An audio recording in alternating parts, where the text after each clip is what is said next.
శ్రీ పరమాత్మనే నమః.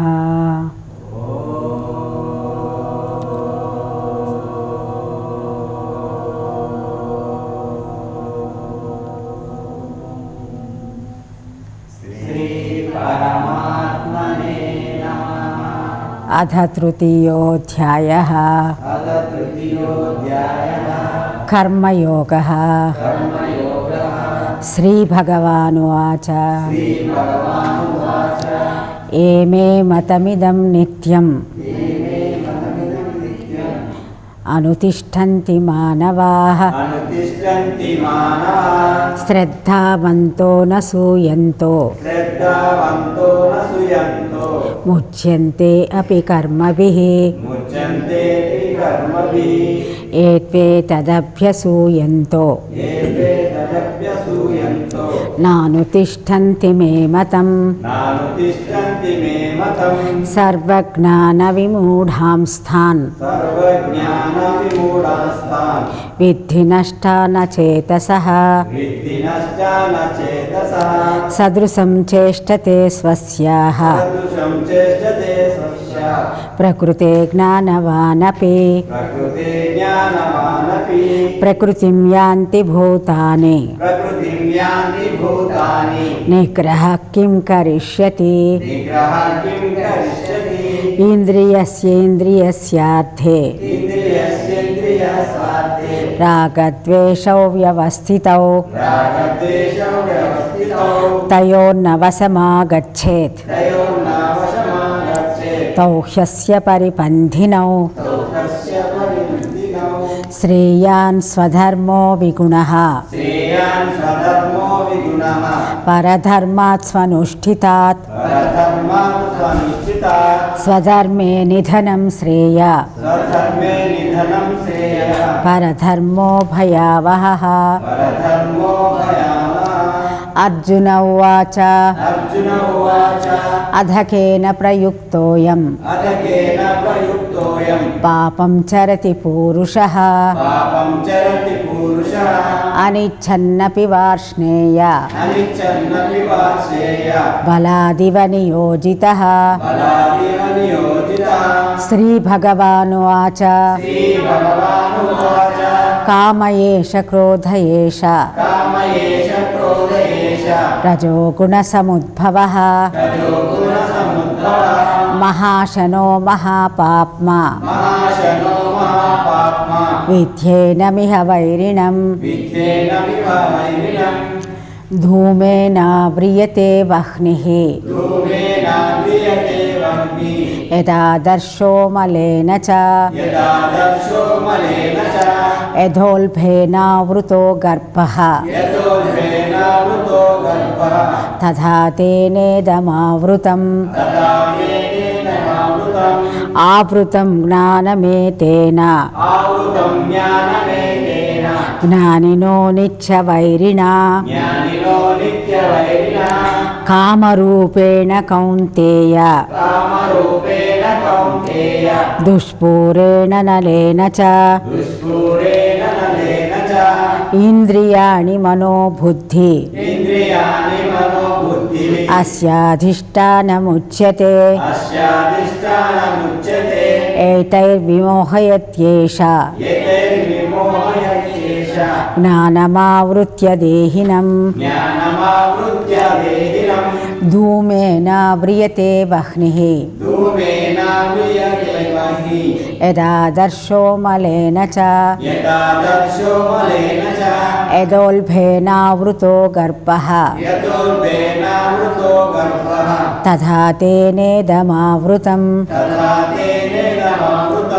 ఆవృతం జ్ఞానమేతేన జ్ఞానినో నిత్యవైరిణా కామరూపేణ కౌంతేయ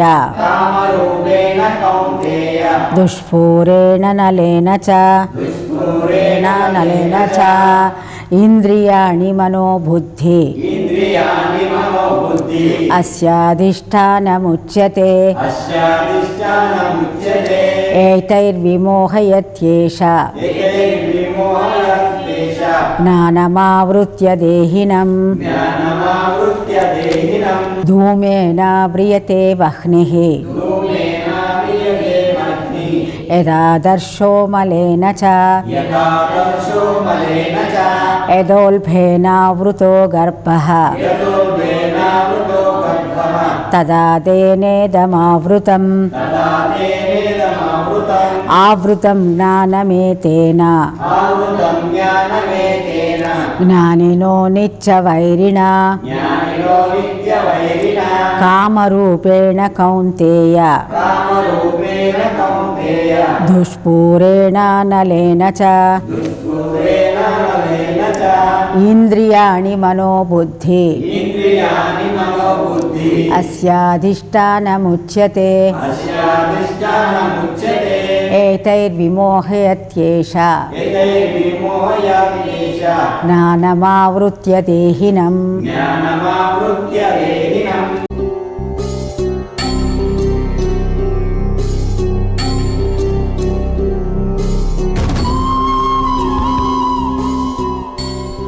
వసుదేవసుతం దేవం కంసచాణూరమర్దనం దేవకీ పరమానందం కృష్ణం వందే జగద్గురుం.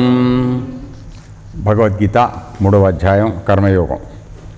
దీనిలో నిన్నటి రోజున మనం అర్జునుడు కృష్ణ పరమాత్మని ఒక ప్రశ్న వేశాడు. ఏమిటంటే, మానవులకి పాపం గురించి తెలుసు, తప్పు గురించి తెలుసు, తర్వాత అట్లాగే కోపం చెడ్డదని తెలుసు. ఇన్ని తెలిసిన తర్వాత కూడా ఒకానొక బలహీనమైనటువంటి సమయంలో అతను తప్పులు చేస్తున్నాడు, తెలిసి కూడా తప్పులు చేస్తున్నాడు. కాబట్టి అతను తప్పు చెయ్యడానికి ప్రోద్బలం చేస్తున్నటువంటి శక్తి ఏది, అది నాకు తెలియాలని కోరుకున్నాడు. ఎందుకని, నాకు మామూలు పరిస్థితుల్లో ఆ తప్పు చేయకూడదని తెలుసు, అది పాపం అని తెలుసు. కానీ ఒకానొక బలహీనమైన సమయంలో నేను ఆ తప్పు చేస్తున్నాను. సో నన్ను ఆ విధంగా ప్రోత్సహించేది, ప్రోద్బలం చేసేది ఏది, ఆ శక్తి ఏది, అది నాకు కావాలి, తెలియాలి అని చెప్పి అతను అడిగాడు. ఎందుకని అనేటట్లయితే, మామూలుగా మానవుల్ని మనం 3 రకాలుగా విభజించేటట్లయితే, ఇంద్రియ సుఖాల పట్ల, ప్రపంచ విషయాల పట్ల ఏమాత్రం వ్యామోహం లేకుండా పరమాత్మ యొక్క స్వరూపంగా భావన చేస్తూ ఆ విధంగా జీవితాన్ని గడుపుకుంటూ ప్రలోభాలు లేకుండా వెళ్ళిపోయేవాళ్ళు అత్యంత ఉత్తమములైనటువంటి మానవులుగా పరిగణించబడాల్సి వస్తుందని చెప్పాడు. రెండోది ముముక్షత్వం ఉంది. ఇప్పుడు అర్జునుడు అడిగిన ప్రశ్న ఈ విభాగానికి చెందిన మనుషుల గురించే అడగడం జరుగుతోంది. ఎందుకని, వీళ్ళకి పాపం పుణ్యం తెలుసు, భగవంతుని తెలుసుకోవాలనే కోరిక ఉన్నది. అయినప్పటికీ ఒకానొక బలహీనమైన క్షణంలో తప్పు చేస్తున్నారు. కాబట్టి వీళ్ళ పరిస్థితి ఏమిటి అనేది, వీళ్ళు మధ్యములు, మంచి చెడు తెలుసు, అయినప్పటికీ తెలియకుండా పొరపాటు చేస్తున్నారు, లేక ఒక బలహీనతకు లొంగిపోతున్నారు. 3వ తరగతి వాళ్ళకి అసలు చెప్పే అవసరము లేదు, వాళ్ళు మారే అవసరం లేదు. దాదాపుగా వాళ్ళు రాక్షసులు. కాబట్టి వాళ్ళు అధములు, వాళ్ళ గురించి మనం మాట్లాడాల్సిన అవసరం లేదు. ఇప్పుడు కావాల్సింది ఏమిటంటే, మధ్య తరగతిలో ఉన్నటువంటి మనుషుల్ని పై తరగతికి ఏ విధంగా తీసుకెళ్ళి మనం చెయ్యాలి, వాళ్ళు ఏ శక్తి వలన ఈ విధంగా వాళ్ళు ప్రోత్సహింపబడుతున్నారు తప్పు చేయడానికి అనేది అడగడం జరిగింది. అయితే ఒక విషయం ఇందులో తెలుసుకోవాల్సింది ఏమిటి అంటే, కేవలం మనం 3వ తరగతిలో కానీ 2వ తరగతిలో కానీ చెంది ఉన్నప్పటికీ మనం పురుషార్థ ప్రయత్నం ద్వారా మనం మొదటి తరగతిలోకి చేరే అవకాశం ఉంది. దానికి కేవలం కావలసింది మనిషి యొక్క పట్టుదల, సాధన, ఈ 2 ఉండేటట్లయితే అతను మొదటి తరగతిలోకి వెళ్ళి ఈ ఇంద్రియ లోలత్వము, విషయ వాంఛల పట్ల ప్రలోభానికి లోను కాకుండా అతను తన జీవితాన్ని భగవత్ మార్గం వైపుగా మళ్లించుకుని అతను మోక్షాన్ని పొందే అవకాశం ఉందనేది చెప్పడం జరిగింది. ఈ విధంగా అతను చెప్పిన తర్వాత భగవంతుడు కృష్ణ పరమాత్మ అతనికి సమాధానం చెప్పడం మొదలుపెట్టాడు. సో ఆ సమాధానం చెప్పేటప్పుడు ఏం చెప్పాడంటే, ఈ పొరపాటు జరగడానికి మూల కారణమైంది ఏదైతే ఉన్నదో అది రజోగుణం నుంచి వస్తోందిరా నాన్న అని చెప్పాడు. సో నిన్న మనం చూడడం జరిగింది, మానవులందరూ కూడా రజోగుణ ప్రేరితులై ఉంటారు. అందులో అనుమానం లేదు. రజోగుణం ఎక్కువగా ఉన్నవాడే మానవ జన్మకు వస్తాడు. అయితే ఇందులో కొద్దిమంది సత్వగుణాన్ని చెందిన వాళ్ళు ఉంటారు. కొంతమంది తమోగుణ ప్రభావితులయ్యి ఉంటారు. వాళ్ళనే ఆ 3వ తరగతి కింద మనం చెప్పుకోవాల్సి వస్తుంది. అర్థమైందా? అయితే ఈ రజోగుణం నుంచి వచ్చేటువంటిది ఏముందంటే కామము అనగా ఒక కోరిక ఏదైతే ఉందో దాని నుంచి ఉత్పన్నమైంది. ఈ రజోగుణాన్ని నుంచి ఉత్పన్నమైంది. రజోగుణంలో ఎంతసేపు ఏమిటి? అతను పని చేస్తూ ఉంటాడు, కర్మ చేయకుండా ఉండలేడు. కానీ చేసిన ప్రతి కర్మలోనూ ఫలాన్ని ఆశిస్తూ ఉంటాడు. ఇది కదా రజోగుణంలో జరిగేటువంటి లక్షణం. కాబట్టి ఇది ఎందుకు వస్తోంది? చేసి ఊరుకోకూడదా? నాకేదో కావాలి అనేటువంటిది దేనివలన వస్తుందంటే ఆ రజోగుణం ఉత్పన్నమైనటువంటి కామము ద్వారా ఇది వస్తోంది. కాబట్టి మూల హేతువు ఏదైతే ఉన్నదంటే అది ఈ కామము అనేది ఉన్నది నాన్న. దానివల్లనే అందరూ కూడా ఈ ప్రపంచంలో ప్రలోభాలకి లోనైపోయి చేస్తున్నారు. దానికి సోదరుడు లాంటి వాడు క్రోధము. ఈ ఇద్దరు ఎప్పుడైతే ఈ కామం అనేదేమో క్యాప్టెన్, నాయకుడు, ఈ 6 గ్రూపుకి నాయకుడు ఆయన దొంగల ముఠాకి. ఈ నాయకుడికి ఉపనాయకుడు క్రోధం. దీని తర్వాత మిగతా 4 ఉన్నాయి. ఈ 6 కలిపి అరిషడ్ వర్గాలు అన్నాం. ఈ వీళ్ళందరూ ఏం చేస్తారంటే నీ యొక్క హృదయంలో చేరి మారుమూల దాగి ఉండి నిన్ను ఏదో నీకు అన్నీ తెలుసు, చెయ్యకూడదని ఉంది, అన్నీ ఉన్నాయి, నియంత్రణ చేసుకుందామని కొద్దిపాటి ప్రయత్నం ఉన్నది. అయినా సరే నీ యొక్క బలహీన సమయంలో నిన్ను ప్రలోభానికి గురి చేసి నీ చేత ఆ తప్పు చేయించే పని చేస్తారు. సో ఆ విధంగా మానవులందరూ కూడా మూల కారణమైనటువంటి రజోగుణ సంబంధమైనటువంటి వాళ్ళందరూ కూడా ఈ కామం అనేటువంటి ప్రలోభానికి లోనైపోయి వీళ్ళందరి చేత జరుగుతోంది. ఇకపోతే దీని గురించి తెలుసుకోవాలంటే దీనికి ఉన్నటువంటి 3 లక్షణాల గురించి మనకి నిన్న చెప్పడం జరిగింది. ఏమిటే ఆ మొట్టమొదటిది అంటే ఇది గొప్ప మహాశన అనగా గొప్ప తిండిపోతు. అంటే ఇక్కడ అర్థం తిండిపోతు అంటే తింటుందని కాదు. దానికి ఆ కామాన్ని తీర్చడానికి నువ్వు ఎంత చేసినా దానికి తృప్తి కలగదు. అర్థమైందా? చూడండి, ఒక్క నిమిషం ఆలోచించండి. మామూలుగా మనం అన్నదానం చేస్తే తృప్తి కలుగుతుంది, ఇంకా తినలేని అంటాడు. కేవలం అది అప్పటికి మాత్రమే. సాయంత్రం అయ్యేటప్పటికి మామూలు. సో ఇక్కడ ఏమిటంటే ప్రపంచంలో ఏ వస్తువు కూడా ఇది నాకు చాలు అని ఆ మాట కామం అనే ప్రశ్న లేదు. అది ఎంత చేస్తుంటే ఇంకా అంత పెంచమనే అంటూ ఉంటుంది. అందుకోసమనే మానవులు తెలియకుండా ఎక్కువ పాపాలు చేయడము, ఎక్కువ సంపాదించుకోవడానికి ప్రయత్నం చేయడం, ఎక్కువ ప్రలోభాలకు లోను కావడం ఇవన్నీ జరుగుతున్నాయి. కాబట్టి అది గొప్ప తిండిపోతూ దానికి ఒక కోరికను తీర్చడానికి ప్రయత్నం చేస్తే ఇంకొకసారి మళ్ళీ వస్తుంది, ఇంకొక కోరిక ఇంకోటి వస్తుంది. ఈ విధంగా మనం ఎప్పుడు కూడా కోరికల వలయంలో మనని తిప్పేస్తూ ఉంటుందని చెప్పాడు. రెండోది ఏమిటి చెప్పాడు? అది మహాపాపజనకమైంది. అంటే అది మన చేత పాపం చేయించడానికే ఉన్నది. దాని లక్షణం ఏమిటంటే మన చేత పాపం జరగాలి. పాపం జరగడం అంటే అర్థం ఏమిటి? ఒక విషయం పట్ల నువ్వు ప్రలోభానికి గురై తప్పు ఒప్పు తెలియకుండా నువ్వు చేసేటువంటి పని పాపం. అక్కడ నీకు ఆ జ్ఞానాన్ని పనిచేయనివ్వదు. నీకు తెలుసు, కానీ ఆ జ్ఞానాన్ని ఆ సమయంలో అది పనిచేయనివ్వదు. సో ఆ విధంగా నువ్వు పాపాలు చేయడాన్ని నీకు ప్రోత్సహిస్తూ ఉంటుంది. దాని యొక్క 2వ లక్షణం. 3వ లక్షణం ఏమిటి అంటే అది మనకి జన్మతః వైరి, శత్రువు. ఎందుకని వైరి అన్నాం? కానీ అది మనందరినీ చక్కగా ప్రోత్సహిస్తుంది కదా. మనకి శత్రుత్వం ఎట్లా? అది నన్ను అడిగితే మనందరికీ చాలా మిత్రుడు అది. ఎందుకంటే మన చేత ఇన్ని ప్రపంచం పనులన్నీ చేయిస్తుంది అదే కదా, కామమే కదా. దాన్ని శత్రువు అని ఎందుకు అంటున్నాడు అంటే నీకు ముముక్షత్వం ఉంది కదా, వాళ్ళ సంగతి కదా ఇప్పుడు మాట్లాడుకుంటున్నాం మనం. కాబట్టి భగవంతుని తెలుసుకుందామని చేసేవాడికి ఇది ఆజన్మ శత్రువు. ఎందుకంటే వాడు ఆ భగవంతుడి మార్గంలో వెళ్లకుండా అడ్డపడేటువంటి మొదటి దుర్మార్గం దీని ద్వారా జరుగుతుంది. అందువలన ఇది ఆగర్భ శత్రువు. పోనీ ఏమన్నా నిన్న మొన్న కొత్తగా వచ్చిన శత్రువా? ఏదైనా మన కొట్లాటలోనో లేకపోతే ఎలక్షన్లోనో ఏదో వచ్చిన శత్రుత్వమా? కాదు. దీని దుంపదేగా ఇది కొన్ని జన్మల నుంచి మనతో పాటు వస్తూనే ఉంది. అది ఆ కాడికి నువ్వు కాసేపు యోగం చేద్దాం, అది చేద్దాం, భగవంతుడి గురించి ఆలోచిద్దాం అన్నప్పుడు కాసేపు పక్కన కూర్చుంటుంది. అది గుమ్మం బయట నువ్వు అయిపోయి ప్రపంచంలోకి రాగానే అది వచ్చేసి లోపల దూరిపోతుంది. అక్కడి నుంచి పిశాచి. సో ఆ విధంగా వచ్చి మనం ఆవహిస్తుంది. అక్కడితో ఈ నేర్చుకున్నది చేసింది మొత్తం గుండుతున్నా మళ్ళీ మనం మామూలుగానే అది చేస్తూ ఉంటాం. ఆ శత్రువునే మనం వరిస్తూ ఉంటాం. అర్థమైందా? సో ఈ విధంగా ముముక్షత్వం కావాలనుకునే వాడికి ఈ మూడు గుణాలు కలిగినటువంటి కామం అనేది ఏదైతే ఉందో ఇది పట్టి పీడిస్తుందిరా, మూల హేతువు ఇది, కారణం ఇది అని చెప్పిన తర్వాత ఇప్పుడు ఏం చెప్పాడంటే ఇప్పుడు ఈ 3 లక్షణాలు కలిగినటువంటి కామాన్ని పైన కొద్దిగా నువ్వు కాసేపు యోగం చేసి దాని గురించి ఆలోచించకుండా గురుగారు ఈ దోవలోనే ఉంటాను ఏమైనా సరే అని చెప్పి నువ్వు అనడం ఉంది చూసావా, ఇది నెప్పికి పైన మందు రాసుకోవడం, అమృతాంజన్ రాసినట్టు అనమాట.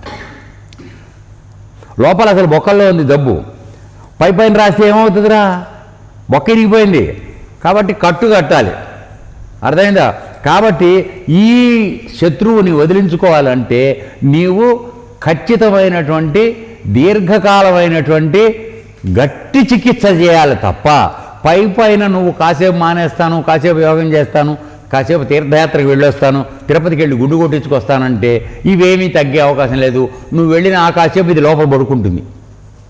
నువ్వు ఎందుకు మంచి దోవలో వెళ్ళడానికి ప్రయత్నం చేస్తున్నావు, వెళ్ళిరా బిడ్డ తర్వాత నేను పట్టుకుంటానని వెళ్ళకుండా కూర్చుంటుంది. కూర్చున్న తర్వాత ఏంటో కొద్దిసేపు అయిన తర్వాత అది విజృంభిస్తుంది. దాంతో తిరుపతి బాయ్, గుండు బాయ్, అన్ని బాయ్, మళ్ళీ మన పాములు మామూలే.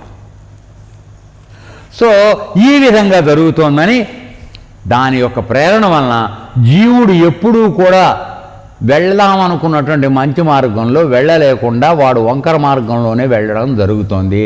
ఆ విధంగా జనన మరణ చక్రంలో ఇరుక్కుంటున్నాడు. వాడికి కలిగినటువంటి కోరికలు ఎప్పటికీ తీరడం లేదు. సో ఈ విధంగా మనం దెబ్బతినిపోతున్నామని చెప్పడం జరిగింది. ఈ సందర్భంగా అన్నమాచాడు ఒక చిన్న మాట నాకు ఒకటే చెంట మొదటిదే గుర్తుంది. ఏంటంటే అది నాకు తెలియదా అంతలోనే భ్రమసుగాక అని ఒక పాట ఉంది. అంటే ఇప్పుడు మనం ఇందాక చూసింది ఏమిటి, పాపం చెయ్యకూడదని తెలుసు మనకి, కానీ అంతలోనే భ్రమసుగాక నేను మోసపోతాను, ప్రలోభ పెట్టబడతాను, నాకు తెలియడం లేదు అని అన్నమాచార్యుడు వెంకటేశ్వర స్వామికి చెప్పుకున్నాడు. సో ఆ విధంగా మనందరి పరిస్థితి కూడా దాదాపుగా అదే, తెలుసు కానీ మనం మోసపోతాం.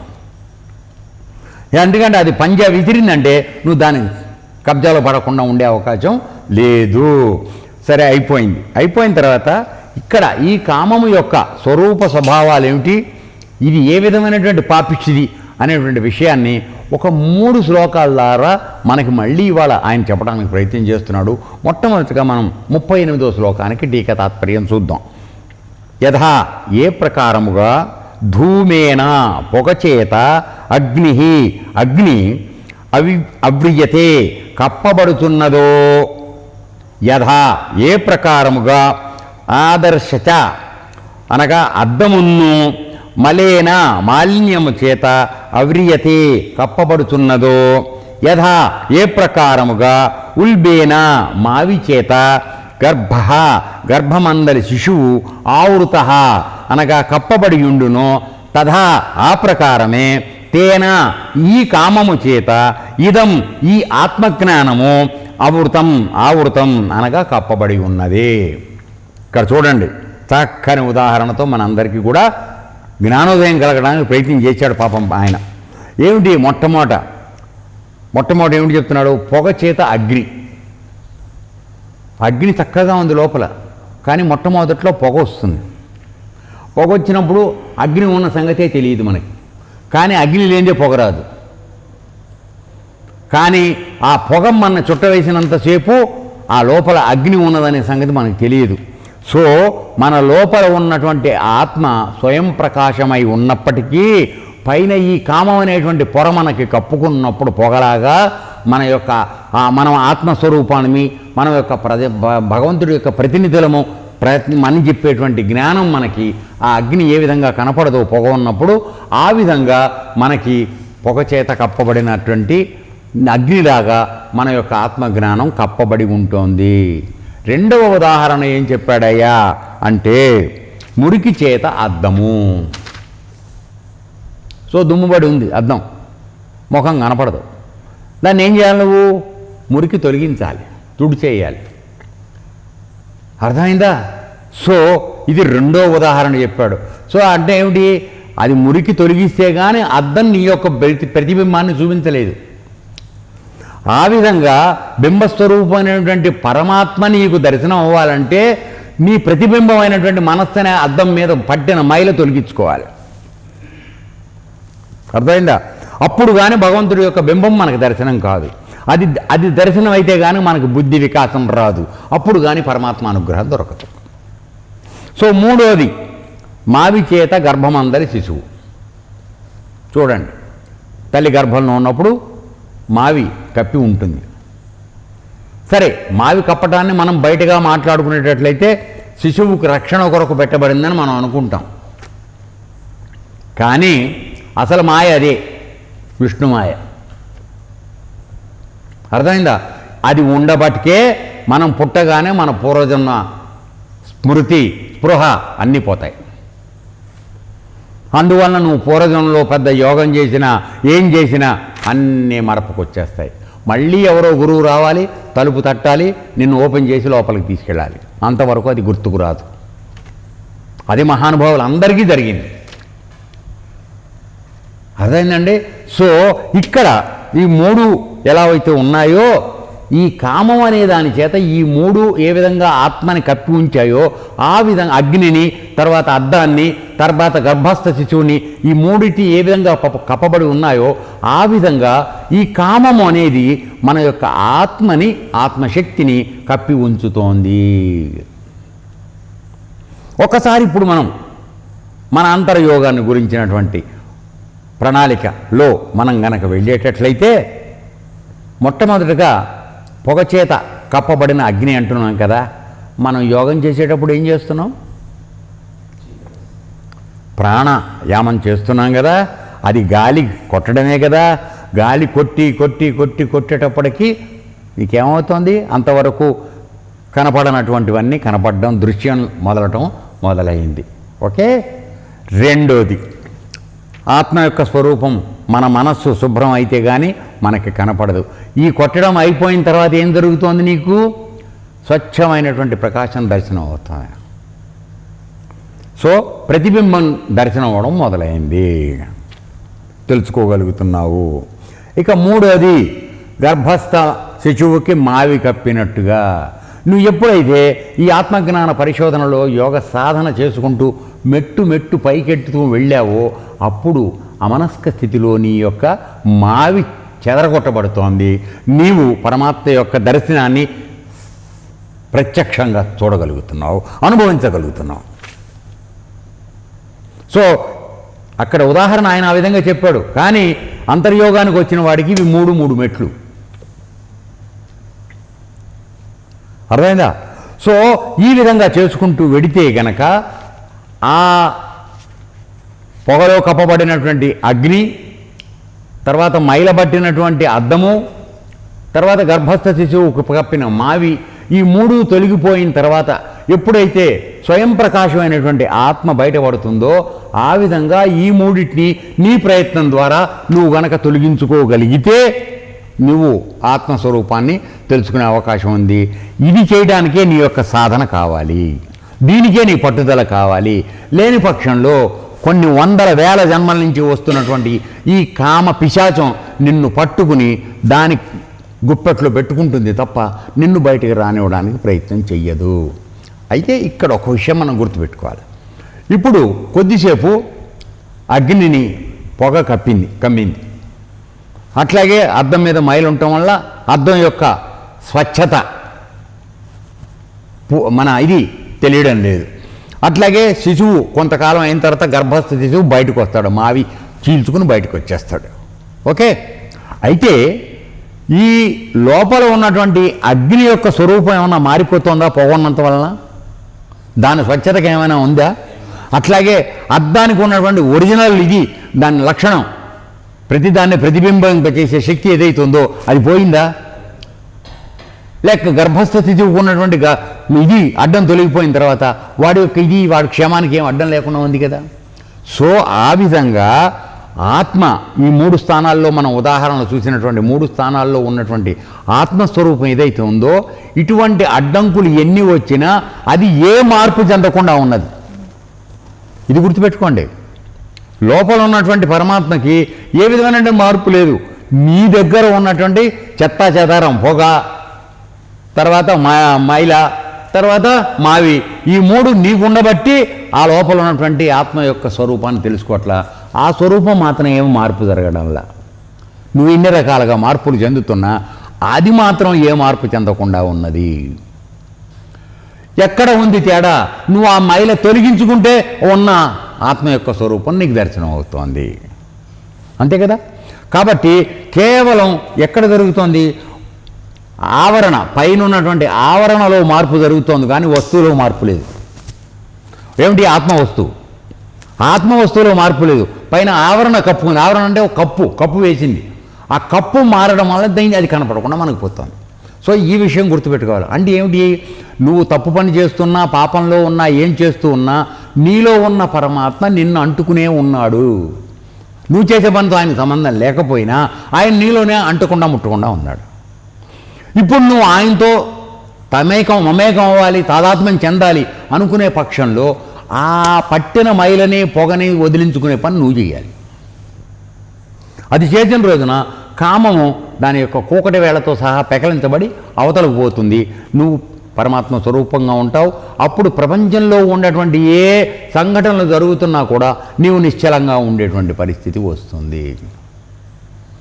సో మనకి నిన్న చెప్పినటువంటి 3 లక్షణాలకి ఇక్కడ ఇవాళ 3 గుణాలు మనకి చెప్పడం జరిగింది. చెప్పిన తర్వాత ఇప్పుడు మళ్ళీ ఇంకేమిటి చెప్తున్నాడయ్యా అనేటట్లయితే తర్వాత ఇంకో విషయం కూడా ఇందులో చూడాల్సింది ఏంటంటే, ఒకసారి ఆలోచించండి. అగ్ని మీద పొగ వస్తుంది, కాసేపు నువ్వేం చేస్తావు? విసిరికర్రతో విసురుతావు, పొగని చెదరగొడతావు, అప్పుడు అగ్ని బయటపడుతుంది. అదేమన్నా కష్టమైన పనే కాదు. అట్లాగే అద్దం మీద మైలబట్టింది, ఒకసారి తుడుచుకుంటే ఇదైపోతుంది. ఓకే. అలాగే మావి ఎల్లప్పుడూ కాదు, శిశువు బయటకు వచ్చేసిన తర్వాత మావి యొక్క ప్రభావం ఏం లేదు. ఓకే. సో ఈ విధంగా చేసినప్పుడు నీవు సాధన ద్వారా ఈ 3టిని ఏ విధంగా అయితే తప్పించుకుంటున్నావో ఆ విధంగా నీకు పట్టిన మైలను తొలగించుకుని నువ్వు స్వయం ప్రకాశమైనటువంటి ఆత్మస్వరూపంగా మారడానికి అవకాశం ఉంది అనేది కూడా మనం దీనిలో తెలుసుకోవాల్సినటువంటి విషయం ఉంది. తర్వాత అయితే ఏమిటి చేయాలి? కాస్త నువ్వు సోమర్తనం వదిలేయాలి. సోమర్తనం అది ఊపాలి. అంటే ఉఫ్ అని కూర్చున్నావు కాదు, అవ్వదు. ఇసినకర్ర తీసుకుని ఇసిరితే కానీ పొగపోదు, అప్పుడు కానీ అగ్ని బయటికి రాదు. అంటే గట్టి ప్రయత్నమే కదా. మామూలుగా నువ్వు ఉఫ్ కొంచెం నోడుతూ అంటే పోతుందా? పోదు. సో గట్టి ప్రయత్నం కావాలి.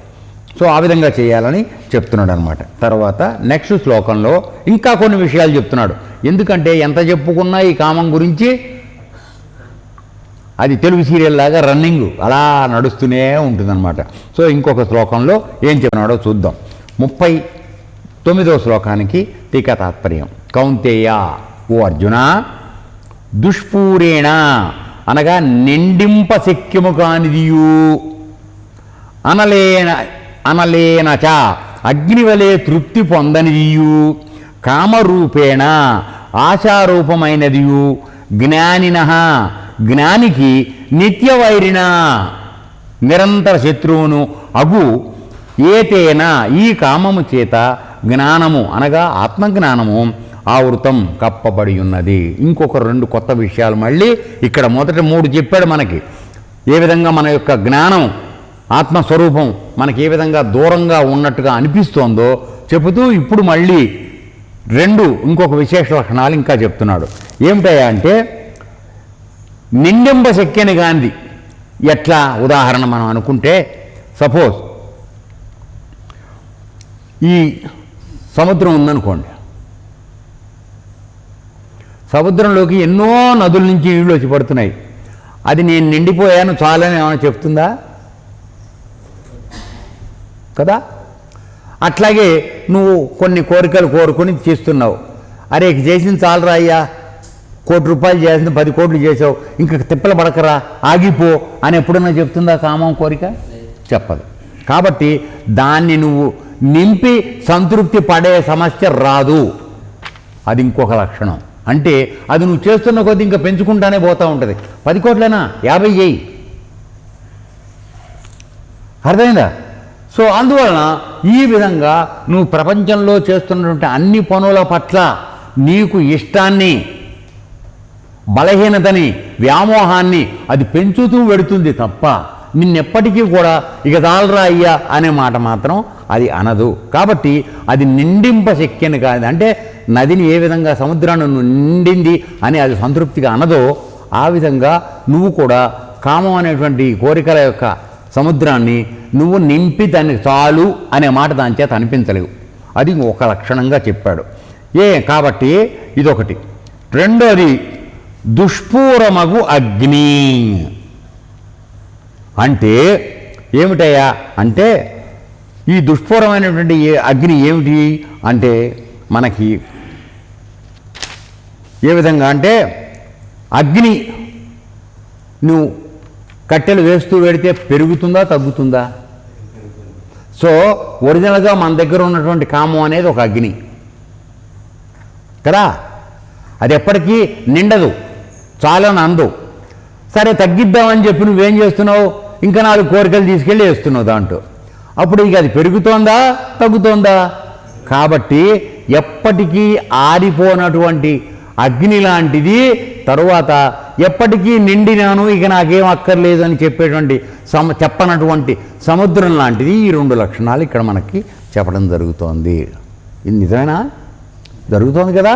సో ఇక్కడ ఏంటంటే అందుకోసమే దీన్ని ఇంతకు ముందు చెప్పినప్పుడే మహాశనః అంటే దీనికి సంతృప్తి అనే లేదు, తిండిపోతని చెప్పాడు కదా. అంటే ఏమిటి, దాన్ని నువ్వు సంతృప్తి పరచడం, అది ఆగడం అనేది ఎప్పటికీ లేదు. అర్థమైందా? ఈ విధంగా పైన ఒకవేళ నువ్వు చెప్పానుగా, మనం అనుకున్నాం కదా మా భగవంతుడి మార్గం వచ్చింది, భగవంతుని తెలుసుకోవాలనుకుంటున్నాం, యోగ మార్గం అందించబడింది, కాసేపు యోగం చేస్తున్నావు, మరి మిగతా సమయాల్లో మన పొట్టతిప్పలు మనం చేసుకోవాలి కదా. ఆ సమయాల్లో ఇది మళ్ళీ బయటకు వస్తుంది. బయటకు వచ్చి నీ చేత మామూలుగా అన్ని పనులు చేయిస్తుంది. అర్థమైందా? సో అదేం చేస్తూ ఉంటుందంటే నువ్వు గట్టిగా భగవంతుడి గురించి తెలుసుకోవడానికి ప్రయత్నం చేసినప్పుడు కాసేపు వెళ్ళి దాంకుంటుంది. ఈడే తిప్పలు పడుతున్నాడు పన్నీరా అని. ఆ తిప్పలు కాసేపు భగవంతుడి గురించి తిప్పలు చేయడం అయిపోయి బయటికి రాగానే ఇది వచ్చి వాళ్తుంది మీద. ఇంకా అక్కడి నుంచి మననే ఉరుకులెట్టించడం మొదలెడుతుంది. సో ఈ విధంగా మనం ఏమంటున్నాడంటే దుష్పూరేణ అనలేనా అంటే ఎప్పటికీ నిండనటువంటి సముద్రంలాగాను, తర్వాత ఎప్పటికీ ఆరని జ్వాలలాగాను ఇది మన్ని నింపుతూనే ఉంటుంది, మన్ని వెనకాలబడి చేయిస్తూనే ఉంటుంది. అయితే ఏ విధంగా నువ్వు అగ్ని తగ్గించాలనుకో నెయ్యి వేస్తే తగ్గుతుందా, లేకపోతే కట్టెలు కిందకి లాగేస్తే తగ్గుతుందా? సమిధలు లాగేయాలి. సమిధలు లాగేస్తే అది కొనారెళ్ళిపోయి ఆగిపోతుంది. సో ఆ విధంగా చెయ్యాలి తప్ప నువ్వు దాన్ని ఆర్పుదామని నెయ్యి పోస్తాం మొదలెడితే అది ఇంకా పెరుగుతుంది తప్ప. అంటే అర్థం ఏమిటి ఇందులో, నువ్వు ఈ కోరిక తీరిన తర్వాత ఇంకొకసారి తర్వాత చూద్దామని అనుకున్నావు అనుకో, అది నిన్ను చేయదు. ఎందుకంటే దీనికి ఉదాహరణగా చాలామంది సిగరెట్ తాగే అలవాటు ఉన్నవాళ్ళు ఉంటారు. సరే బాగా 2 పెట్టెల దాకా తాగుతూ ఉంటాడు ఆయన. సరే డాక్టర్ గారు తిట్టడమో లేకపోతే భార్య కేకలేయడమో ఏదో కుటుంబంలో చాలామంది చెప్పడమో ఏదో జరిగింది. కొద్దిగా భగవంతుడి ప్రయత్నం వచ్చింది బయటికి. వచ్చేప్పటికి ఏం చేస్తాడంటే సరే తగ్గిస్తానులే, ఒక అరపెట్టి తాగుతాను సిగరెట్లు రోజు మొత్తానికి అని చెప్పి మొదలెడతాడు. సరే వీళ్ళు తిట్టినటువంటి తిట్లు మైండ్లో కూర్చున్నంతసేపు ఒక నెల రోజులో 15 రోజులో 2 నెలల్లో 5-6 సిగరెట్లతోనే సర్దుబాటు చేస్తాడు. తర్వాత ఏంది గాడిద గుడ్డు, మళ్ళీ పెట్టికి పెడతాడు, పెట్టి నుంచి 2 పెట్టికి వెళ్ళిపోతాడు. ఎందుకని వాడు దాన్ని తగ్గిద్దామని చెప్పి కంటిన్యూ చేస్తున్నాడు. కొద్దిపాటి అయినా సరే అది ఉన్నంతకాలం నిన్ను అది విజృంభిస్తుంది. కాబట్టి మార్గం ఏమిటి అంటే పూర్తిగా సిగరెట్ మానేస్తేనే నువ్వు దాని నుంచి దూరం అవుతావు తప్ప లేకపోతే అయ్యే సమస్య లేదు. అదేవిధంగా ఇక్కడ కూడా నీవు కామం అనేదాన్ని పూర్తిగా నిర్మూలన చేసే ప్రయత్నం చేయాలి తప్ప కొద్దిగా కొనసాగిద్దామని అనుకుంటే మాత్రం మనం ఇరక్కపోవడం ఖాయం దాంట్లో. సో ఆ విధంగా అది కామాన్ని అనుభవించిన కొద్దీ పెరుగుతూనే ఉంటుంది తప్ప అది తగ్గే మాట లేదు. అందుకోసమని కామ నివారణ కావాలనుకుంటే నువ్వు చేయాల్సిందల్లా అది లేకుండా చేయడమే, అదొకటే మార్గం. అంతకని ఇంకా షార్ట్కట్ మెథడ్ ఏమీ లేదు. అర్థమైందండి. సో తర్వాత ఇంకొక మాట ఏం చెప్పాడంటే జ్ఞానినో నిత్యవైరిణ అంటే జ్ఞాన మార్గానికి వద్దామనుకున్న వాళ్ళందరికీ కూడా ఇది ఎప్పటికీ శత్రువు. ఎందుకని? వీడేదో ప్రయత్నం చేస్తున్నాడు, భగవంతుని తెలుసుకుందామని, జ్ఞానం నేర్చుకుందామని, యోగం నేర్చుకుని చేస్తున్నాడు ప్రయత్నం. వీడిని చెడగొట్టడానికి అది పక్కనే కూర్చుని ఉంటుంది. సో ఎప్పటికీ భగవంతుడికి మనకు దూరం అట్టాగే ఉంటుంది ఇది మధ్యలో ఉన్నంతకాలం. అర్థమవుతుందా? ఏ విధంగా అయితే గ్రహణం పడుతుంది, సరిగా భూమికి చంద్రుడికి మధ్యలో ఇది వస్తుంది, అడ్డం వచ్చినప్పుడు ఆటోమేటిక్గా చంద్రగ్రహణం వచ్చిందంటాం. అలాగే సూర్యుడు అడ్డం వస్తుంది, అడ్డం వచ్చినప్పుడు సూర్యగ్రహణం అంటాం. అది ఉన్నంతసేపు నీకు వాళ్ళ యొక్క ప్రకాశం నీకు కనపడదు, చీకటి ఏర్పడుతుంది. సో ఆ విధంగా మనకి పరమాత్మకి మధ్యలో ఈ రాహుకేతువులు లాంటి ఈ కామం క్రోధం ఈ రెండు ఉన్నాయి చూసావా, ఇవి మధ్యలో వచ్చినంతకాలం నీవు నిజస్వరూపాన్ని తెలుసుకునేటువంటి అవకాశం లేదు, అది రాదు. కాబట్టి వాటిని సమూలంగా తీసేయడం ఒకటి మాత్రమే అవుతుంది. కాబట్టి ఈ కామము జ్ఞాన మార్గంలో ఉన్నటువంటి వాడికి, జ్ఞానికి కూడా నిత్య వైరయి. ఎందుకని? నువ్వు జ్ఞానం నేర్చుకుని ఒక స్థితికి వచ్చిన తరువాత కూడా నిన్ను పడగొట్టే పని అది చేయగలదు. ఏదో ఒక బలహీన క్షణంలో నిన్ను పడదోసేస్తుంది. ఆ విధంగా వైకుంఠపాడి ఆటలో పైదాకా నిచ్చెన పైకి ఎక్కి ఒక్కసారి కింద పాము నోట్లో పడిపోతాం. మనందరికీ జరిగే అవకాశం ఇది. సో అందువలన నీవు ఎల్లప్పుడూ విడిచిపెట్టకుండా దాని పట్ల జాగ్రత్తగా ఉండాలి. లేకపోతే నిన్ను ఏదో రోజున కిందకి దించేయడానికి అది ప్రయత్నం చేస్తూనే ఉంటుంది. దానికి ప్రకృతి యొక్క సహకారం ఉంది కనుక అది ప్రబలమైనటువంటిది, అది ప్రబలమైన శత్రువు, చాలా బలవంతమైనటువంటి శత్రువు. అది దాన్ని ఎదుర్కోవాలంటే అంతకన్నా నువ్వు మొండిగా మారాలి తప్ప, లేకపోతే ఇంకొక మార్గం లేదు. సో ఈ విధంగా రెండు చెప్తే ఇప్పుడు ఇటువంటి కామాన్ని నశింపజేయడానికి ఏం చేయాలని చెప్పే ముందుగా అసలు ఆ కామం ఎక్కడ ఉంటుంది, దాని యొక్క స్థానం, నిజస్థానం ఏమిటి అనేది దాని గురించి వివరణ నెక్స్ట్ శ్లోకంలో పరమాత్మ చెప్తున్నాడు. ఇది 40వ శ్లోకం మనం చూద్దాం. ఇంద్రియాణి ఏమిటయ్యా ఈ కామం ఎక్కడ దాక్కుంటుంది? ఇందాక చెప్పానే మూలలో దాక్కుంటుందిరా అని. ఆ దాక్కున్న జాగాలు ఏమిటో చెప్తున్నాడు ఇప్పుడు. ఎక్కడ ఉంటుందయ్యా ఇది? ఇంద్రియాణి ఇంద్రియములు, తర్వాత మనః మనస్సు, బుద్ధి బుద్ధి, అస్య దీనికి అనగా ఈ కామమునకు అధిష్టానం ఆశ్రయమని ఉచ్యతే చెప్పబడుతున్నది. ఏషః ఇది ఈ కామము ఏతై వీని చేత అనగా ఈ ఇంద్రియాదుల చేత జ్ఞానం అనగా ఆత్మజ్ఞానమును ఆవృత్య కప్పి ఉంచి దేహినం మనుజుని విమోహయతి మిక్కిలి మోహపెట్టుతున్నది. సో దీనికి పుట్టుక ఎక్కడుందనమాట? రజోగుణంలోంచి వచ్చిందని చెప్పాడు, కామం అని చెప్పాడు. ఈ కామం ఎక్కడుంటుందిరా అని అంటే మన ఇంద్రియాల్లో ఉన్నది. మొదట ఏ విధంగా ఉంది ఒకసారి ప్రయత్నం చేయండి. ఇంద్రియాలు మనకి ఎన్ని ఉన్నాయి? ఇంద్రియాలు ఎన్ని ఉన్నాయి? 10 ఇంద్రియాలు ఉన్నాయి. 5 కర్మేంద్రియాలు, 5 జ్ఞానేంద్రియాలు. మొట్టమొదటి ఎక్కువ పెద్ద దొంగలు, గజ దొంగలు జ్ఞానేంద్రియాలు. జ్ఞానేంద్రియం ఒక మాట చెప్పిన తర్వాత కర్మేంద్రియాలు అవి చేసుకోవడానికి పెడతాయి, సహకారం చేస్తాయి. కాబట్టి ఈ జ్ఞానేంద్రియాలు మనం ఎన్నోసార్లు చూసాం. ఏదో ఒక కంటికి ఒక మంచి వస్తువు కనపడింది, దాన్ని పొందాలని ప్రయత్నం చేస్తాం. ఒక మంచి రుచికరమైన ఆహారం తయారవుతోంది, ముక్కు దాని వైపు వెళ్ళిపోతుంది. ఎవరో ఇద్దరు కొట్లాడుకుంటున్నారు, ఆసక్తిగా వెళ్ళి వింటూ ఉంటాం. అక్కడికి మనకేదో కొట్లాడుకోవడం లేనట్టు, వాళ్ళే కొత్తగా కొట్టుకున్నట్టు చాలా సంతోషంగా ఉంటుంది, వెళ్ళి వింటూ ఉంటాం. అర్థమైందా? కాసేపు ఎండ వేసిందనుకో చెమట పోస్తుంది, ఏసీ వేసుకోవాలి, అది వేసుకోవాలి చర్మం ద్వారా. సో ఈ విధంగా మనం ప్రలోభం, మొట్టమొదటిలో ఫ్యాన్ వేసుకుంటాం డబ్బులు లేనప్పుడు, అర్థమైందా? తర్వాత కూలర్ పెట్టుకుంటాం కొద్దిగా స్థితి వచ్చాక. ఆ కూలర్ కూడా సరిపోదు మనకి, నెమ్మదిగా శరీరం సుఖం కావాలంటుంది, స్వర్చ సుఖం. సో అందుకోసం ఏం చేస్తామంటే ఏసీ పెట్టుకుంటాం. ఇక ఆ ఏసీ పెట్టుకున్న తర్వాత ఏమవుతుందంటే శరీరం ఎప్పుడు కూడా పొడిబారిపోయి ఉంటుంది, దానిలో జీవత్వం ఉండదు. తర్వాత మామూలుగా చెమట పడితే మన ఈ రోమ గంధుల నుంచి విడుదలయ్యేటువంటి చెమట రాదు, అందువలన అవి పూడుకుపోతాయి, చర్మ రోగాలు వచ్చే అవకాశం ఉంది. న్యాచురల్గా చెమట పడితే ఆ బొక్కలు మామూలుగా పనిచేస్తూ ఉంటాయి, రోమగ్రంథులు పనిచేస్తున్నప్పుడు నీ శరీరం ఎయిర్ కండిషన్ లాగా పనిచేస్తుంది, లోపల ఉన్న వేడిని బయటికి తోచేస్తుంది, బయట చల్లదనాన్ని తీసుకుంటుంది. లేదు, బయట ఉన్న చల్లదనాన్ని బయటికి వెళ్ళగొట్టాలని లోపల నుంచి చల్లదనాన్ని పంపిస్తుంది. అందుకే వేసవి కాలంలో మనందరికీ పడితం పడుతుంది.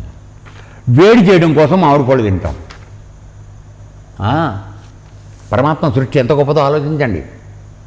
అదే సర్ది అవుతూ ఉంటుంది ఒక పక్కన, అప్పుడు సీతాఫలం కాయలు వస్తాయి. అది అసలే సర్ది చేసేది. మరి శీతాకాలంలో సీతాఫలం పండు తింటాం ఏంట్రా అంటే నీ లోపల వేడి ఎక్కువ తయారవుతుంది, దాన్ని మళ్ళీ కంట్రోల్లో పెట్టాలి, కాబట్టి సీతాఫలం పండు వేయాలి. సో ఆయన తెలివితేటల్ని, ఆయన సృష్టి రహస్యాన్ని మనం ఏమాత్రం అర్థం చేసుకోగలం? చాలా కష్టమైన విషయం. సో అందువలన ఇక్కడ ఏమిటయా అంటే ఈ ఇంద్రియములు మనని పక్కదోవకు పట్టిస్తున్నాయి. చూడగానే ఒక తప్పుడు పని చేయడానికి మనని ప్రలోభ పెట్టేవి మొట్టమొదట ఇంద్రియాలు. ఇవేం చేస్తాయి? చూసిన తర్వాత పోయి మన మనసుకు చెప్తాయి, అదిగదిగో అక్కడ అది ఉంది, మిరపకాయ బజ్జీలు వేస్తున్నారని వాసన తెలిసిపోయి చెప్పేస్తుంది. చెప్పగానే చలో అక్కడికి వెళ్దామని కాళ్ళకి ఆదేశం వస్తుంది, కాళ్ళు బయలుదేరతాయి, చేతులు వెళ్ళి డబ్బులు ఇచ్చేసి కొనుక్కుంటాయి, తెచ్చుకుంటాయి, తినేస్తాయి. వచ్చావా ఇంద్రియాలు ఏ విధంగా చేస్తున్నాయో? సో అవి అయితే వాటన్నిటి అవి మాత్రం చేయలేవు. అవి కేవలం మనస్సుకి చెప్పి మనస్సు యొక్క ఆదేశం వచ్చిన తర్వాత అవి పనిచేయడం మొదలవుతున్నాం. కానీ మొట్టమొదటి నిన్ను ఇరగబెట్టేది మాత్రం ఇంద్రియాలే. కాబట్టి భగవంతుడు ఎన్ని చోట్ల ఎన్ని వందల సార్లు వేల సార్లు చెప్పినా ఇంద్రియ నిగ్రహం కావాలరా నాన్న నీకు అని చెప్తున్నాడు. ఇంద్రియ నిగ్రహము, మనో నిగ్రహం. ఒకవేళ ఇంద్రియం వచ్చి చెప్పింది ఓ పని చేద్దామని, ఇది తప్పు, వద్దు, ఇది చేస్తే పాపం అవుతుంది, లేకపోతే దీనివల్ల దుఃఖం, మనకి అది ఇది నష్టం, ఇది మనకి పనికిరాదు అని మనస్సుకు చెప్పగలిగిన బుద్ధి పనిచేయాలి. కానీ మామూలు పరిస్థితుల్లో బుద్ధి కూడా మనసు మాటే వింటుంది.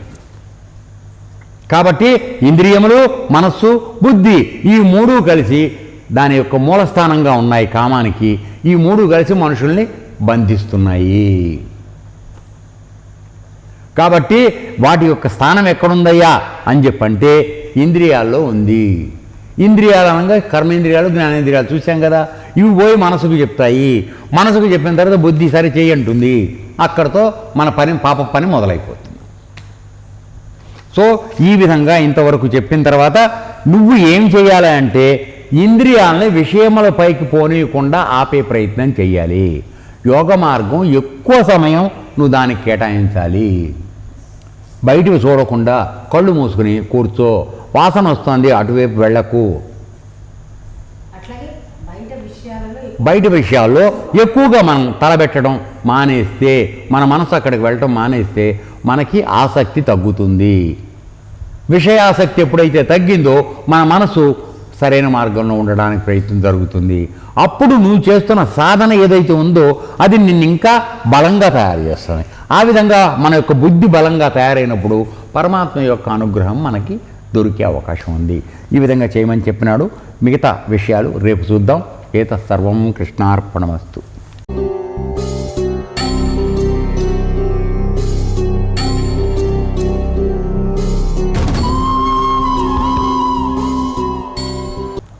ఓం తత్సదితి. శ్రీమద్భగవద్గీతాసు ఉపనిషత్సు బ్రహ్మ విద్యాయాం యోగశాస్త్రే శ్రీకృష్ణార్జున సంవాదే కర్మయోగో నామ తృతీయోధ్యాయః. ఓం శాంతి శాంతి శాంతి. లోకా సమస్తా సుఖినో భవంతు. లోకా సమస్తా సుఖినో భవంతు. లోకా సమస్తా సుఖినో భవంతు. ఏతత్సర్వం బ్రహ్మార్పణమస్తు. ఓం తత్సత్.